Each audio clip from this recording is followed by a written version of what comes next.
भाभी, मेरे कॉलेज के प्रिंसिपल को आपके गर्मा गर्म आलू पराठा लंच बॉक्स सर्विस के बारे में पता चला, तो कल से वो भी आपसे लंच बॉक्स लेंगे। उनका पियोन आकर ले जाएगा। अपना लंच बॉक्स लेने के बाद सभी ठंडी ठंडी हवाओं से कांपते हुए दिनेश फैक्ट्री के लिए निकलता है। अंजलि कॉलेज जाती है और बंटी स्कूल की तरफ भागता है। चलो, एक समय का तो काम खत्म हुआ। अब अपने भूखे कस्टमर के लिए लंच बॉक्स तैयार करती हूँ। इतना कहकर मालती एक थैला लेकर घर से निकलती और कांपती हुई सब्जी मंडी आ जाती है। भैया 1 किलो आलू दे दीजिए। क्या हुआ मालती बहन, इतने कम आलू? तबीयत ठीक नहीं है क्या? भैया, अब इस हालत में कहाँ कहाँ लंच बॉक्स देने जाऊंगी, और यहाँ तो कोई ऑफिस वगैरह भी नहीं है जहाँ से बड़ा ऑर्डर आता।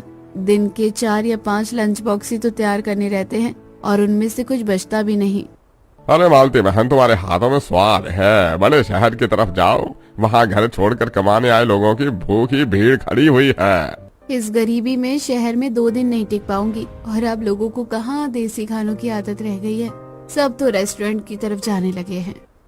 इतना कहकर मालती आलू लेती है और थोड़ा आटा लेते हुए घर आ जाती है। कुसुम बिस्तर पर लेटी हुई थी और साधना शांति घर जा चुकी थी। मालती एक पतीले में कुछ आलू उबालने को रखती है और आटा गूंथती है। 1 घंटे में सभी लंच बॉक्स लेने आ जाएंगे, फटाफट तैयार करती हूँ। मालती आलूओं में मसाले मिलाकर चोखा बनाती है और आटे में भरकर बेल कर देसी घी में सेकती है और सभी के टिफिन में आलू के पराठे रख देती है। Aunty, lunch box. भाभी, मेरा भी लंच बॉक्स।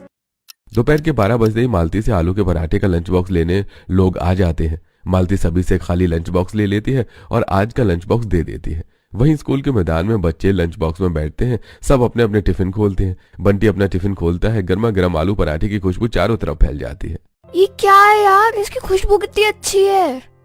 तू रोज यही लाता है क्या? तेरी मम्मी होटल में काम करती है क्या? नहीं, मेरी मम्मी घर पर बनाती है। एक और दे दे यार, कल से तो मैं यही खाऊंगा। एक टीचर बच्चों की तरफ आती है। बंटी, तुम्हारे टिफिन में इतनी अच्छी खुशबू आ रही है, क्या है आज? मैम, आलू का पराठा मेरी मम्मी ने बनाया है, बहुत अच्छी खुशबू है। बंटी सभी बच्चों से बात करके आलू का पराठा खाता है और फैक्ट्री में दिनेश भी अपने वर्कर दोस्तों के साथ दोपहर का खाना खाता है। रोज की तरह दिनेश के दोस्त मालती के पराठे की तारीफ करते हैं। इसी तरह मालती का जीवन बीत रहा होता है और एक सुबह बाहर ठंडी हवा चल रही है। दिनेश रजाई में दुबका हुआ पड़ा रहता है। हाँ, आज भी इतनी ठंड है, पर लंच बॉक्स रोक नहीं सकती, इनको भी फैक्ट्री जाना है। कुसुम बाहर से आवाज लगाती है, उठ जा, काम पर देर हो जाएगी। दिनेश रजाई के अंदर ही करवट बदलता है। अरे आज बहुत ठंड है माँ, शरीर जम सी गई है, आज नहीं जा पाऊंगा। कुसुम कुछ देर चुप रहती है।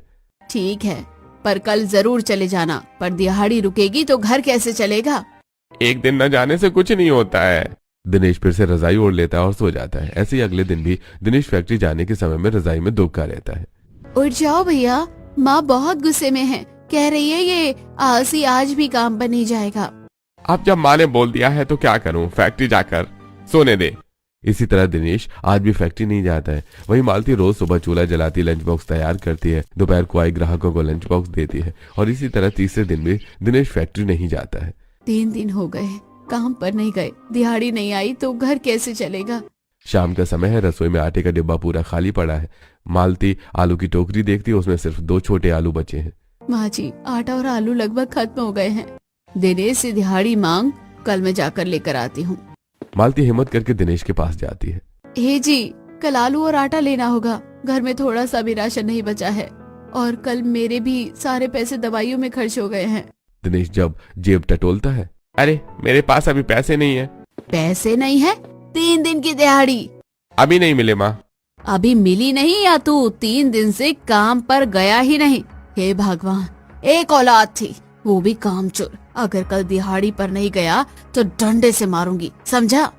अगली सुबह दिनेश जल्दी उठता है, बिना नहाए नाश्ता करता है और घर से निकल जाता है। जा रहा हूँ फैक्ट्री इतनी ठंड में। दिनेश फैक्ट्री के गेट पर पहुंचता है और फैक्ट्री के अंदर जा ही रहा होता है कि तभी, अरे कहाँ जा रहे हो? अरे मैं यही काम करता हूँ, काम करने आया हूँ। मैं तो तुम्हें कुछ दिनों से नहीं देख रहा हूँ। अरे साहब, वो मैं 3 दिन से नहीं आया था। हाँ, 3 दिन, 4 दिन और बिना बताए। महेश गेट के पास खड़ा हो जाता है। अब यहाँ काम नहीं है तुम्हारे लिए, तुम्हारी जगह दूसरा लेबर रख लिया है। साहब एक मौका तो दे दीजिए, घर में बच्चे हैं, पत्नी गर्भवती है। एक बार भी तुमने ऑफिस में ये बात बताई नहीं। अब कुछ नहीं हो सकता तुम्हारा, घर चले जाओ जाओ। इतना कहकर सुपरवाइजर चला जाता है, पर दिनेश फैक्ट्री के बाहर खड़ा रहता है। कुछ देर बाद मालिक बाहर आता है। क्या बात है? मैडम, मैं 4 दिन नहीं आ पाया, ठंड बहुत थी। सुपरवाइजर सर ने बताया मुझे काम से निकाल दिया गया है। इसमें कुछ नहीं कर सकती हूँ। घर की हालत खराब है मालकिन। काम पर ना आना सबसे बड़ी गलती होती है। फैक्ट्री नियम से चलती है।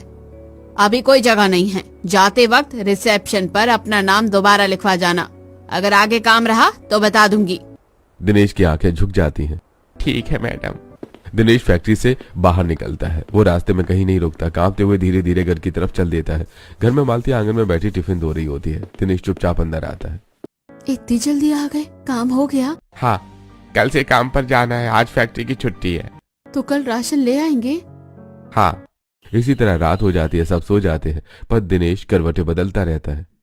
4 दिन की मस्ती और जिंदगी भर की सजा। अगर माँ को पता चला तो मुझ पर डंडे बरसाते बरसाते डंडे टूट जाएंगे। इसी तरह सुबह होती है। रोज की तरह मालती रसोई में चूल्हा जलाने की तैयारी कर रही होती है। तभी अचानक बाहर से दरवाजे पर सरकार की तरफ से आए अफसर की आवाज आती है। इतनी सुबह कौन आ गया? दिनेश दरवाजा खोलता है। सामने सरकारी अधिकारी महेश और रीना खड़े होते हैं। यह घर सरकारी जमीन पर बना है, आप लोगों को तुरंत घर खाली करना होगा। साहब, हम लोग तो कई साल से यहीं रह रहे हैं। नियम सबके लिए बराबर है। आज पूरे इलाके में कार्रवाई हो रही है। आप लोगों को आज ही तुरंत घर खाली करना पड़ेगा, वरना हम घर तोड़ देंगे। मालती अंदर से बाहर आती है, पेट पर हाथ रखे होती है। मैडम, मैं गर्भवती हूँ और एक बच्चा भी है जो स्कूल जाता है। इतनी जल्दी कहाँ जाएंगे? आप लोगों के लिए अस्थायी व्यवस्था की गई है। सबको कॉटेज में रखा जाएगा। 10 दिनों के अंदर जो जरूरी सामान ले सकते हैं वो सामान ले लीजिए। दिनेश और मालती बाहर की तरफ देखते हैं। आस पड़ोस के कई गरीब परिवार बाहर खड़े होते हैं। सबके घरों पर लाल निशान लगे होते हैं और बड़े बड़े ताले लटक रहे होते हैं। हम गरीब हैं पर इंसान तो हैं। कुछ पैसे देकर अपना घर बचा लो। मालती, हमने भी पैसे देकर ही अपने घर को बचाया है। तुम भी कुछ पैसे दे दो। ए जी, इन्हें पैसे देकर अपना घर बचा लीजिए ना। मेरे पास पैसे नहीं है। क्यों? दिहाड़ी के पैसे बचे होंगे ना? माँ तो बता रही थी उन्होंने आपसे पैसे नहीं लिए। माँ सच कह रही थी। असल में मेरे पास पैसे इसलिए नहीं है क्योंकि मुझे नौकरी से निकाल दिया गया, क्योंकि मैं 4 दिन से काम पर ही नहीं गया था। बहुत अच्छा काम किया मेरे बेटे, शाबाश। बहू बेटी, चलो अंदर अपना सामान इकट्ठा करते हैं। मालती अंजलि की मदद से अपने घर का सामान बांधने लगती है और कुसुम पुराने बर्तन कपड़े में लपेटती है। इस घर में कितनी यादें हैं। माँ जी, मकान ईंट और सीमेंट से बनता है, पर घर ईंट से नहीं लोगों से बनता है। और आज हमें हमारे घर से बेघर कर दिया जा रहा है। बेघर किए गए सभी लोग रो रहे होते हैं, पर सरकारी अधिकारी किसी से बात पर ध्यान नहीं देते और सबको सरकारी गाड़ी में बिठाया जाता है। गाड़ी शहर के बाहर एक बड़े मैदान में पहुंचती है। वहां बड़े बड़े तंबू लगे होते हैं। बोर्ड पर लिखा होता है कॉटेज। यही रहना है आप लोगों को। अपने अपने तंबू का नंबर लिखवा दीजिए और पहले हफ्ते तक आप लोगों को खाना दिया जाएगा। अगले हफ्ते से आप लोग अपने खाने का इंतजाम खुद कर लेंगे। कॉटेज के अंदर गंदगी फैली होती है। जमीन पर सिर्फ प्लास्टिक की चादरें बिछी होती हैं। चारों तरफ मच्छर उड़ रहे होते हैं और अजीब सी बदबू फैली हुई होती है। यहाँ कैसे रहेंगे हम? अरे मेरी वजह से सब कुछ हुआ। अब दोष देने से कुछ नहीं होगा, अब रास्ता निकालना होगा। कॉटेज में सभी को एक लाइन में खड़ा करके खाना दिया जाता है। खाना ठंडा और बेस्वाद होता है। मम्मी, ये खाना अच्छा नहीं है।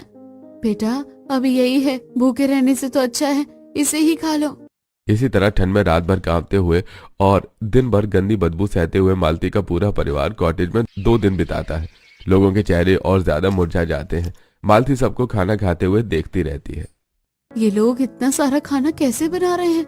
मुझे देखना चाहिए। अगर इनसे नहीं बन रहा तो मैं ही बना दूंगी। कम से कम खाना तो अच्छा मिलेगा। मालती किचन वाले टेंट की तरफ जाती है और 4 आदमी खाना बना रहे होते हैं। ये लोग तो पैसे लेकर खाना बना रहे होंगे। उनके बदले मैं अगर खाना बना दूं तो क्या बदले में मुझे थोड़ा पैसा और खाना मिलेगा क्या? मालती अपनी चेयर पर बैठे कॉटेज मैनेजर के पास जाती है और अपना प्रस्ताव कॉटेज मैनेजर के सामने रखती है। देखो, तुम गर्भवती हो और काम भी करना चाहती हो। काम तो मैं दे दूंगा, पर तुम काम कर लोगी ना? मैं गर्भवती हूँ पर इतनी कमजोर भी नहीं हूँ, मैं काम कर सकती हूँ। अगर ऐसी बात है तो आज का खाना तुम बनाओ। इसके बदले मैं तुम्हें भरपेट खाना दूंगा और पैसे अलग से मिलेंगे। मालती कॉटेज के किचन में चूल्हा जलाती है उसके हाथ तेजी से काम करते हैं। दाल में तड़का लगता है, सब्जी में खुशबू फैलती है। लोग खाना खाते हैं और कहते हैं, अरे भाई आज तो खाने की खुशबू अलग ही आ रही है। लगता है आज पहली बार कॉटेज में अच्छा खाना बना है। पहली बार इस बदबूदार कॉटेज में पेट भर कर खाना खाऊंगी। मालती बहुत जल्दी सारे कॉटेज वाले लोगों के लिए खाना बना लेती है। कॉटेज के लोगों को खाना भी बहुत पसंद आता है। ये सभी चीज देखकर मैनेजर मालती को बुलाता है। देखिए, कॉटेज में रहने वाले लोगों को आज खाने में कोई शिकायत नहीं थी। आज से तुम यही खाना बनाओगी। तुम्हें रोज पैसा और खाना मिलेगा। धन्यवाद, मैं पूरी मेहनत और लगन से खाना बनाऊंगी। ऐसे ही कुछ दिन बीतने लगते हैं। मालती रोज कॉटेज में खाना बनाती है और लोग उसे इज्जत से देखने लगते हैं। मेरी बहू सबका पेट भर रही है। मालती मुस्कुराते हुए पैसे गिनकर कपड़े में बांध कर रखती है। काफी पैसे जमा हो गए हैं। यही पैसे हमें शहर में कोई अच्छा रहने लायक छोटा सा घर दिलाएंगे। एक दिन मालती दिनेश के साथ शहर जाती है। एक बड़े कॉर्पोरेट ऑफिस के सामने छोटा सा कमरा देखती है। मुझे ये घर ठीक लगता है, हमारे बजट में भी है और यहाँ मैं अपनी टिफिन सर्विस भी चला सकती हूँ। मालती ब्रोकर से बात करके सड़क के किनारे कॉर्पोरेट ऑफिस के सामने एक छोटा सा घर भाड़े पर ले लेती है और कुछ ही दिनों में कॉटेज से उसे घर में शिफ्ट भी हो जाती है। मेहनत कभी खाली नहीं जाती है। माँ जी, सब आपका ही आशीर्वाद है। पर अब क्या करेंगे भाभी, यहाँ से कॉटेज तो बहुत दूर है और हम लोग तो शहर में हैं। मैं यहाँ से अपनी गर्मा गर्म पराठे टिफिन सर्विस शुरू करूंगी। पहले तो कभी शहर नहीं आ पाई, पर अब जब शहर आई हूँ तो इसका फायदा उठाऊंगी। दिनेश घर के बाहर बोर्ड लगाता है, गर्मा गर्म आलू पराठा लंच बॉक्स। सुबह के समय दिनेश दिहाड़ी पर जाने के लिए घर से निकलता है। थोड़ी देर बाद ही वो बिना काम किए वापस घर लौट आता है। आज काम मिला ही नहीं, सब पहले से भरे पड़े थे। दिनेश चारपाई पर बैठ जाता है और इधर उधर देखता है। अरे खाना दे दो मालती, सुबह से कुछ नहीं खाया। मालती चूल्हे के पास खड़ी रहती है। आज खाना नहीं बना है। क्यों? क्योंकि घर में राशन ही नहीं है, आटा भी खत्म है, सब्जी भी नहीं है। कॉटेज से कमाए सारे पैसे खत्म हो गए हैं। आज बच्चों का पेट कैसे भरेगा? मम्मी, आज पराठा नहीं है क्या? मालती कुछ देर सोच में डूबी होती है, फिर कहती है, आप सब बैठिए, मैं अभी आती हूँ। कहाँ जा रही हो? यहाँ से हमारे घर का चूल्हा फिर जलेगा। मालती उसी पुराने इलाके में पहुंचती है जहां पहले रहती थी। आलू व्यापारी की दुकान पर रुकती है जहां से वो आलू खरीदा करती थी। अरे बहन, तुम यहाँ? हाँ भैया, आज आपसे मदद चाहिए। घर में खाना नहीं है, बच्चे भूखे हैं। व्यापारी कुछ देर मालती को देखता रहता है। अरे हाँ बहन, लो ना, जितने आलू चाहिए। मालती सब्जी वाले से आलू लेकर अपने घर आती है। मम्मी, आलू आलू मिल गए? हाँ माँ जी, आलू मिल गए और थोड़ा सा आटा भी मिल गया है। आज फिर चूल्हा जलेगा और कल इससे भी बेहतर होगा। सुबह का समय है। कॉर्पोरेट ऑफिस के सामने बने छोटे से घर में मालती आलू के पराठे बना रही होती है। पराठों की खुशबू हवा में फैलने लगती है। कॉर्पोरेट ऑफिस के बालकनी में एक आदमी खड़ा होता है। खुशबू उसके नाक तक पहुंचती है। ये खुशबू, इतनी शुद्ध और देसी खुशबू। वो आदमी नीचे आकर मालती के घर के पास पहुंचता है। बहन जी, क्या मैं एक पराठा खा सकता हूँ? जरूर, बैठिए। मालती गरम पराठा परोसती है। कमाल है, इतना सादा और इतना स्वाद, वाह। वो आदमी पानी पीकर सीधा बैठ जाता है। मैं इस ऑफिस की कैंटीन का मालिक हूँ। अगर आप चाहें तो रोज का ऑर्डर आपको देना चाहता हूँ। इतना बड़ा ऑर्डर मैं अकेले कैसे? आप हाँ बोलिए, बाकी का इंतजाम मैं करवा दूंगा। मालती कॉर्पोरेट ऑफिस के लिए लंच बॉक्स बनाने लगती है और कुछ ही दिनों में फोन लगातार बजने लगते हैं। मालती के हाथों का स्वाद पूरे ऑफिस को पसंद आता है। मेरी बहू अब सिर्फ हमारे घर का नहीं, सैकड़ों लोगों का पेट भर रही है। एक दिन कुछ गरीब मजदूर घर से थोड़ी दूर पर बैठे होते हैं। पराठों की खुशबू उनके पास पहुंचती है। अरे भैया, ये कितनी अच्छी खुशबू है। अरे पर क्या फायदा, हमारे पास पैसे ही कहाँ हैं कि हम कुछ खा पाए। एक हफ्ते से कोई दिहाड़ी नहीं मिली। मालती मजदूरों की बातें सुन लेती है और उन्हें अपने पास बुलाती है। क्या हुआ भैया, क्या बात कर रहे हैं? आप लोगों को भूख लगी है तो लीजिए ना, पराठे खाइए, गर्मा गर्म आलू के पराठे हैं। बहन, खाने की बहुत इच्छा है और वो भी भूख जोरों की लगी है, पर मेरे पास सिर्फ 10 रुपए हैं। इस शहर में हम गांव से काम करने आए थे, पर यहाँ तो कुछ काम ही नहीं मिल रहा है मजदूरों को, और ना रहने के लिए कोई अच्छी जगह मिल रही है। भैया, मेरे पराठों का दाम 10 रुपए ही है। 10 रुपए में आप पेट भर के पराठे खा सकते हैं। बैठिए, मैं अभी आपको गर्मा गर्म पराठे देती हूँ। मालती अपनी प्लेट 50 रुपए बेचने वाले 4 आलू के पराठों को मजदूर को सिर्फ 10 रुपए में खाने को दे देती है। आज पहली बार 10 रुपए में इज्जत से खाना मिला। अरे बहुत दिनों से भूखा था यार। भूख की कोई कीमत नहीं होती। आप लोग पेट भर के आलू के पराठे खाइए।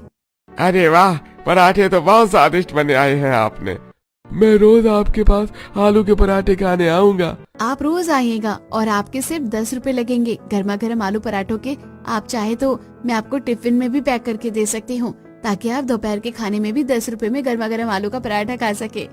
पास कुछ खड़े कॉर्पोरेट ऑफिस के लोग मालती के दरिया दिली का वीडियो बनाने लगते हैं और कुछ लोग वीडियो सोशल मीडिया पर भी डाल देते हैं। एक ही रात में वीडियो लाखों लोग देख लेते हैं। मालती का छोटा सा टिफिन बॉक्स बिजनेस चर्चा में आ जाता है।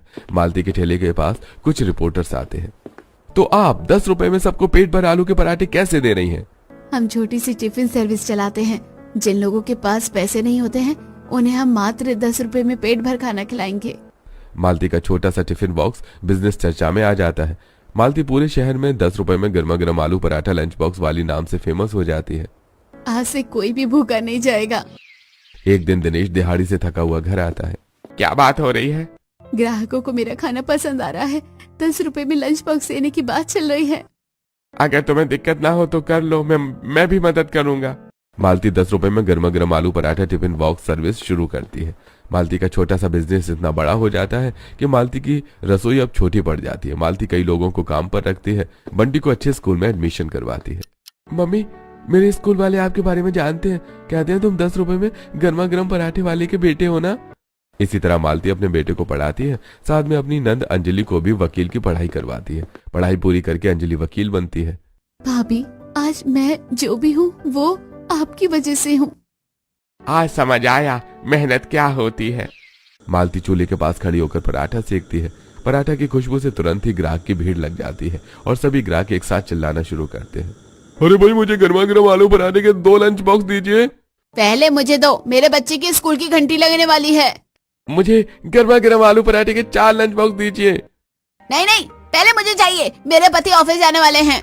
अरे मेरे स्टाफ के लिए 15 गर्मा गर्म आलू के पराठे के लंच बॉक्स दे दीजिए। थोड़ा जल्दी कीजिए, मुझे लेट हो रहा है। ग्राहकों की भीड़ देखकर मालती कहती है, मेहनत अगर सच्ची हो तो रास्ता खुद बन जाता है। ये बात सही कही तुमने मालती। अब मालती के साथ दिनेश